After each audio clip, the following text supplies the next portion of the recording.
Sa isang tahimik na baryo, nakatira si Lolo Ben, 75 taong gulang. Payat, ngulit matibay ang katawan mula sa maraming taon ng pagtatrabaho sa bukid.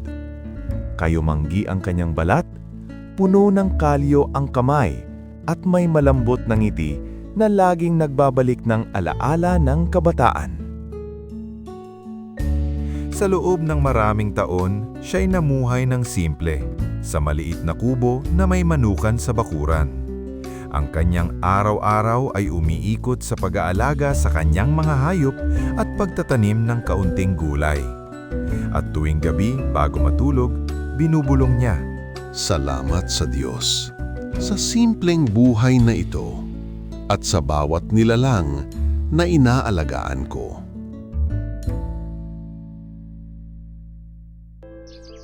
Isa sa mga alaga ni Lolo Ben ay isang matandang manok. Maputla na ang balahibo, mabagal kumilos, at matagal nang walang naibibigay na itlog. Tuwing umaga, habang ang iba ay nagmamadali sa kani-kanilang gawain, siya'y yumuyuko sa harap ng kulungan. Dahan-dahan niyang inilalagay ang pakain, inaayos ang dayami, at kinakausap ang manok na parang nakauunawa. May mga kapitbahay na napapailing. "Matanda na yan, Lolo," minsan may nagsabi. Ngunit sa halip na sumagot, pinahid lamang ni Lolo Ben ang dumi sa gilid ng kulungan at marahang tinapik ang kahoy. Parang sinasabing, hindi lahat ng hindi nagbibigay ay wala ng halaga. Sa dapit hapon, makikita siyang nakaupo sa bangkito.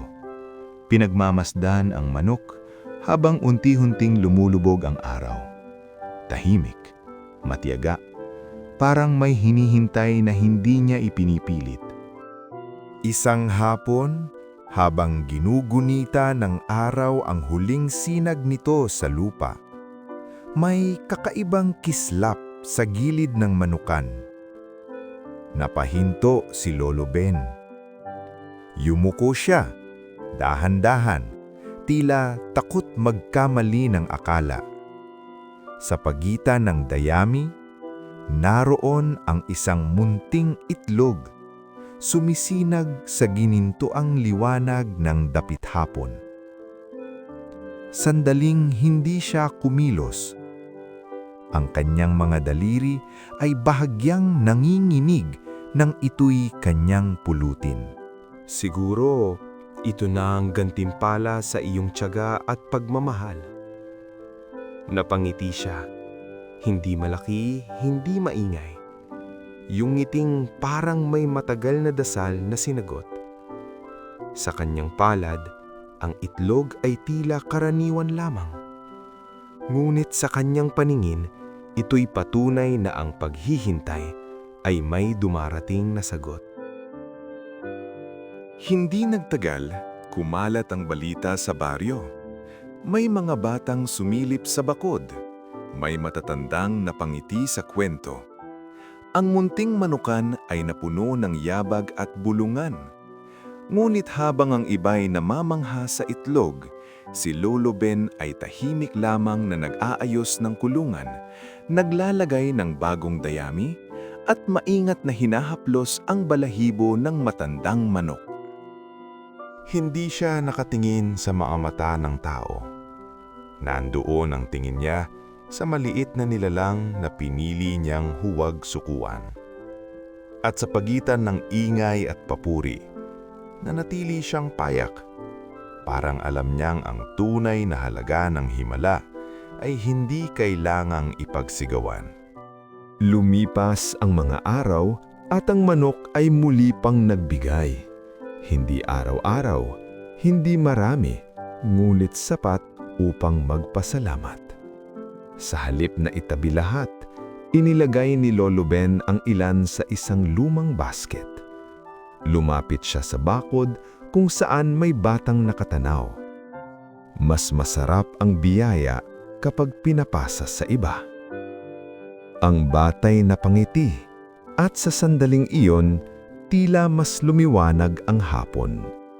Sa bakuran ni Lolo Ben, hindi lang itlog ang naipapasa, kundi aral na hindi nabubulok sa paglipas ng panahon.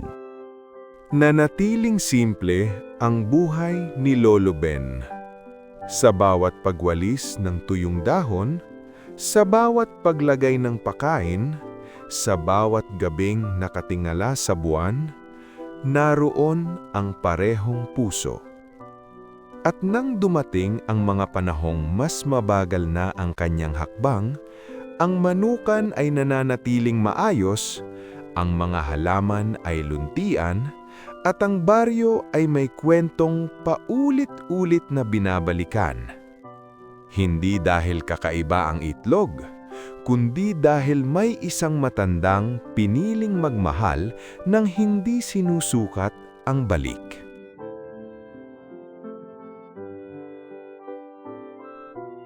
Ang tunay na himala ay hindi nasusukat sa laki ng biyayang natanggap, kundi sa pusong hindi nagsawang magmahal at magtiyaga, kahit walang katiyakan kung kailan ito susuklian.